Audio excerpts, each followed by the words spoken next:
দেশে হাম ও উপসর্গে মৃত্যুর মিছিল থামছেই না, ক্রমেই ভয়াবহ রূপ নিচ্ছে পরিস্থিতি। 24 ঘন্টায় 3 জেলায় প্রাণ গেছে আরও 6 জনের। এর মধ্যে সিলেটে 3 শিশুর মৃত্যুর খবর মিলেছে।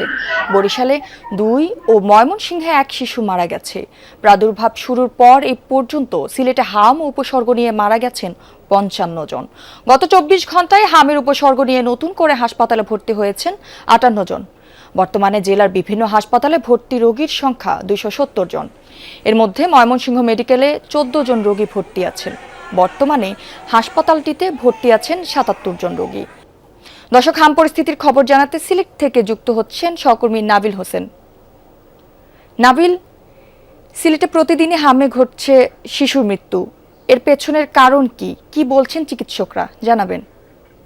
এখন প্রতিদিনই আসলে আপনি যেটা বলেছেন সেটি আমরা শুনছি যে প্রতিদিনই আসলে সকালবেলা ঘুম ভাঙছে আমাদের শিশু মৃত্যুর খবরে, এবং ফুলের মতো শিশুরা প্রতিদিনই ঝরে যাচ্ছে। যে শিশুরা পরিবারের সবচেয়ে আনন্দের মুহূর্ত আসলে উপহার দিত, সেই শিশুরাই আজকাল সবচেয়ে কষ্টের কারণ হয়ে দাঁড়িয়েছে। এবং আমরা যে হাসপাতালে আছি সেই হাসপাতালে আজও যে রোগীরা ভর্তি আছেন তাদের মধ্যে অনেকে আশঙ্কাজনক।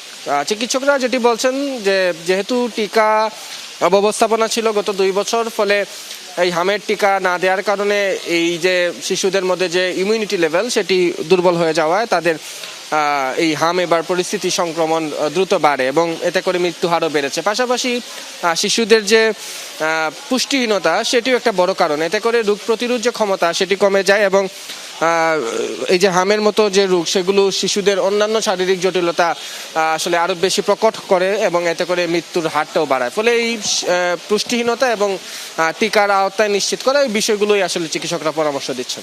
জ্যোতি। নাবিল, আপনাকে ধন্যবাদ।